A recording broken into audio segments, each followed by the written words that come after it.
Kuna ko na mo ingon ninyo nga way relihiyon makaluwas, di lang mga relihiyon kanang mo mga tawhan nga gigamit na siyawa aron linglahon ta sa ato ang pagtuo.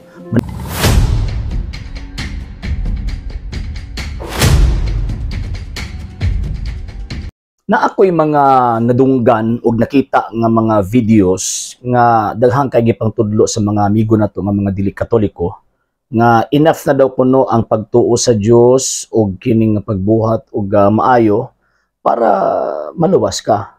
No need na ang simbahan, dili na kinahanglan ang simbahan, no need na ang mga sakramento tungod kay mo lang lamang daw kadto ang mga requirements para mahimong maluwas ta. Ang atong tubag ana niya mga higala ug mga igsuon usa ka nakadakong bakak. Yes, kinahanglan ang pagtuo kay mao man ang ato ang foundation concerning sa ato ang pagsilbi, ato ang pagsubmit sa Ginoong Dios. Kasi syempre tao man ta nga gihimo sa Dios. So we are obliged to have faith para sa iya ha. Kay Hebrews chapter 11 verse 1 dili mahimuot. 1 to 6 dili mahimuot ang Dios sa mga tawong walay pagtuo. So, importante gyud na ang pagtuo. Pero, kanang faith, nagitudlo sa bala ang kasulatan, unsa man na? Sama ba sa faith nga gitudlo sa atong mga amigo nga mga dili Katoliko? No. Nga naman, kay kanang faith na gitudlo sa mga apostol, faith ka na with submission. Buti pasabot na ko na ate pagtuo sa Dios apan atong isubmitar ang atong kaugalingon ngadto sa Dios mao nang naay gitawag og good works. Pero dili pa na siya enough. Kaya ang gisulti sa atong Ginoong Kristo, St. John chapter 15 verse 5 to 6, kung wala ako wala mo'y mahimo. So kung kanang faith o kanang good works, dili gani na mo inline o dili gani ta mahiusa kang Ginoong Kristo nan mahimo ka na useless kay kung good works ato ang maayong binuhatan ang ato ang ginahimo maluwas na ta, so useless to iyang kamatayon. Diba? Mo ba ito, Ephesians chapter 2 verse 8 to 9, ang kaluwasan, ang grasya sa Dios gihatag kanato, dili ka na buhat ni bisan kinsang taho. Ngano man kay dili man na ato ang buhat. Action man na sa Ginoong Dios, gibuhat na sa Ginoong Dios aron makadawata ni anang maong kaluwasan. So kung buhat nga maayo lang ug pagtuo lang, useless siya. Tungod kay again ang tao dili man mao ang manluluwas. Si Kristo man ang manluluwas. Mo nang kinahanglan diha sa ato ang faith o diha sa ato ang good works, kinahanglan mo submit kita, mohiusa kita sa ato ang Ginoong Hesukristo. Mabato diha nakuha or diha to gikuha ang word nga Christianity, bot pasabot Christian and unity. Christ in unity rather. So buti pasabot kung nakagiusa ta ang Ginoong Hesukristo na atay faith na po tayo gitawag og maayong buhat. Diha sa gitawag og good works na adinha ang pagsubmit sa tong kaugalingon ngadto kang Kristo pinaagi sa pagpasakop sa iyang simbahan. Kay again ingon pa sa tong Ginoo, without me you are nothing. Kung wala ako, wala mo'y mahimo. So anos aman ta mahiusa kang Kristo, diha na pud mo sulod kining maong mga sakramento. Kay di man ka mamahimong membro sa lawas sa Ginoong Kristo kung may kadawat og sakramento. For example, pinakauna kanang bautismo. Galacia kapitulo 3 bersikulo 27. Tungod sa bautismo nahiusa kita sa atong Ginoong Hesukristo. So buti pasabot ang kaluwasan nga ato ang maangkon nga naa kang Kristo ato anang madawat pinakauna na atay pagtuo. Pinakauna mo buhat tag mga maayong buhat isip pagsubmit nato kang Ginoong Hesukristo. Og diha sa atong mga maayong buhat kinahanglan atong dawaton ang Kristo pinaagi sa mga sakramento. O kanang mga sakramento, bunyag, konfirmasyon, Santos nga Eucharistia, kining tawag ining kumpisal, kining extreme unction, kining pagkapari o kining kaminyoon. Kanang pito ka mga sakramento nga gitukod ni Kristo, mao kana ang usok na pa ba, objective ba? Nagibargain ni Kristo ang kaluwasan. Naara nato kung mukuha tani anang maong kaluwasan.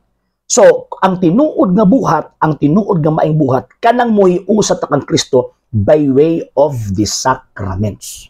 Pinaagi sa mga sakramento. Ay, wala man as Biblia nga pinaagi sa mga sakramento. Ang ato ang gitudlo, ang esensya sa pagtulunan sa pagdawat ni anang maong mga sakramento.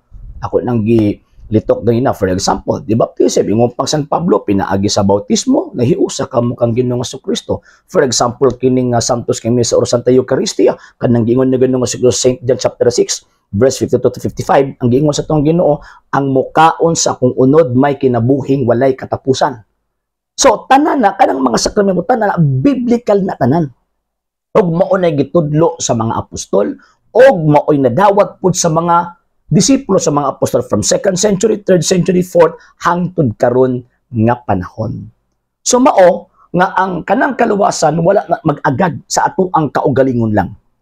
Ang atong kaugalingon kinahanglan mo-cooperate sa kaluwasan nga gihimo sa ato ang Ginoong Jesucristo. Kay ang kaluwasan ang source of salvation naa kang Ginoong Jesucristo. Pinaagi siyang simbahan. Mo nang kinahanglan mo-cooperate by way of faith and by way of good works para ato ang dawaton ang atong Ginoong Jesucristo. So kanang maingon sila nga faith alone, tuo lang ko, luwas na, nunid ng religion, bot-bot na. Kanang maingon sila nga wala naman din kinahanglan ang tawag ng religion kay maluwas ako sung wala mo pinagasong pagtuo, bot-bot gihapon na. Di na maoy gitudlo ni Kristo og sa mga apostol. Wala ko na mo ingon ninyo nga way relihiyon makaluwas, di lang mga relihiyon kanang mo mga tawhan gigamit na siyawa aron linglahon ta sa ato ang pagtuo. Manang careful ta mga higalag maigsuon kay ang yawa karon nga panahon. Grabe ang iyang pagpanglingla sa mga tao. Muna kita mga Katoliko kay kita man ilang mga target. Kita man ang ilahang tawag ining urumbuhon sa ilahang mga atake kay para makakuha sila daghang mga bunga nga naa sa sulod ni ining maong simbahana. So ang pamaagi nato nga palitan malingla ni ining mga tawhan na atong tukion ng atong pagtuo. In what way? Na matuki nato ang atong pagtuo. For example, ingon ani magtan-aw tag mga videos sa kanang mga defensor Katoliko o kanang sa to mga pari nga manudlo. Yan para at least ma-strengthen ang ato ang faith udi ta basta-basta mailad ni ining maong gipanggamit sa demonyo. Okay, so yun na pa.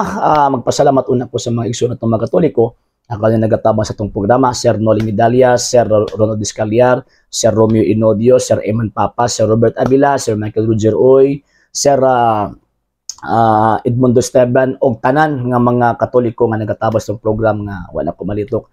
Daghan-daghan kayong salamat. And pasensya na nga wala kita, di kita ka-live sa pagkakaroon kay lagi. Ito kong giingon nga natin makakakulian na ginagmay. And yun, ayaw mong kalimot sa pag-like, share, follow sa ato ang program. Daghanang salamat og Ave Maria, Viva Cristo Rey. Sa hindi pa po nakapag-follow sa mga pages po natin, i-follow nyo po yung mga pages po natin. RJ Horolanciano II, TV Apolia Punto Argumento page, Kuya Apologies TV page, and RJ's Vlog 2022. And pwede rin po kayo mag-send po dyan ng Facebook stars. And also, sa ating po mga channels, sa hindi po nakapag-subscribe, subscribe po ninyo yung mga channels natin, The Lay Catholic, Apologies International Official, RJ Sano II TV, Kuya Apologies TV, and Barrio Kawayan Religious Forum. And pwede rin po kayo mag-send po dyan ng super sticker, super chats, and super thanks. And maraming salamat po sa mga kapatid at mga Katoliko na ulis pong tumutulong sa programa po natin. Maraming salamat po. Nang dahil po sa tulong at suporta po ninyo, ang programa pong ito, until now, andito pa rin po sa social media. And until now din po, nangangailangan pa rin po tayo sa tulong at suporta po ninyo dahil wala po kayong magagawa rito mga sir, mga ma'am, kung wala po yung tulong at suporta po ninyo. Sa gusto pong tumulong, sa gusto pong sumuporta, pwede po ninyong ipadala ang tulong at suporta po ninyo sa pamamagitan po ng ating mga account numbers dyan po sa ating pong screen. And pwede niyo po kaming i-message sa ating pong page kung via remittance po yung papadala po ninyo. Maraming salamat po in advance.